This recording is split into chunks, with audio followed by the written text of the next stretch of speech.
Hi again guys, how are we doing today? I am gonna show you all another quick little tip and a tool that I like to use. This is called the Tombow Mono Zero Eraser. It's a very fine rubber. You have two sizes of it. You have one that's like this and one that's like this, and it's kind of like a mechanical pencil. Unfortunately, you have to buy the refills from Tombow, and they're not cheap, but obviously I'm not erasing loads with this. It's for very specific reasons that I use it. So if you look here, look, it comes out. You don't get much with one refill, you only get about that much, maybe a tiny bit more than that. And the way you load it in is you get the refill, poke it into the mechanical rubber, you see, push and push it in, much like a mechanical pencil. Okay, so where does one use one of these? You can do some very fine erasing. So let's say if you didn't like, you know, a certain tiny little thing that's jotting out, like I wanted to get rid of that tiny bit there, I could probably, you know, have a good old go and get rid of it.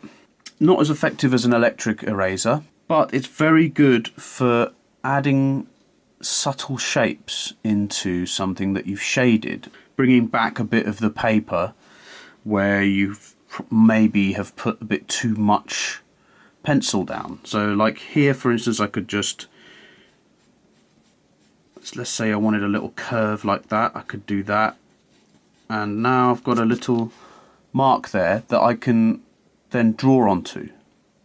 So I'm going to demonstrate using one of these now. This is my current piece.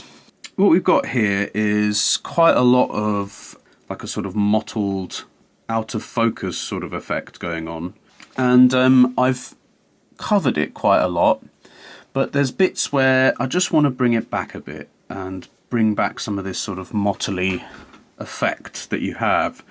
So let's start by just going here and just very subtly bringing back some of that, some of the lightness there. There's a bit more here, a bit more over here. It's an eraser, but I don't really use it for completely erasing stuff. I use it as a subtle tool for when I'm colouring.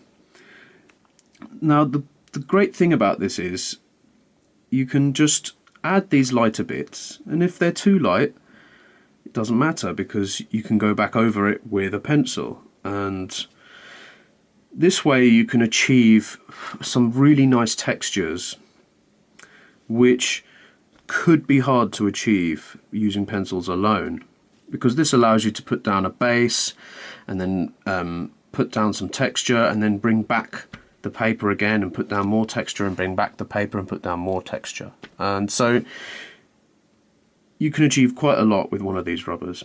I would really recommend having a go with one of these. Just show you what I'm going to do after this.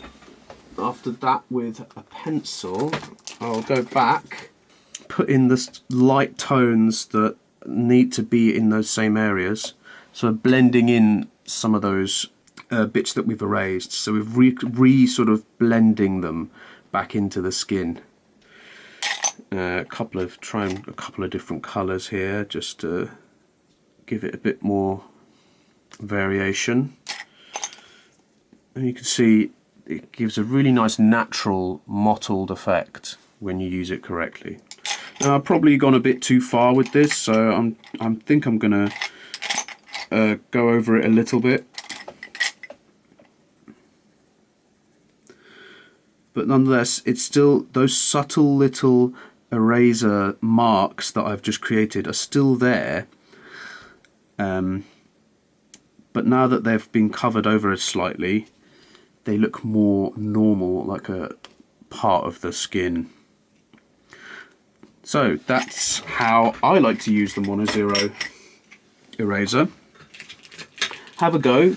The refills come in packets like this and in these little tubes, which I actually find quite useful. I mean, once the refills have run out, I actually like to put my electric eraser refills into them as well. It's just like a nice little thing to store them in. there we have it. Have a go with one of them. And I will see you guys soon for a tutorial for darker skin. And I won't reveal who this is just quite yet. Cheers guys, see you next time.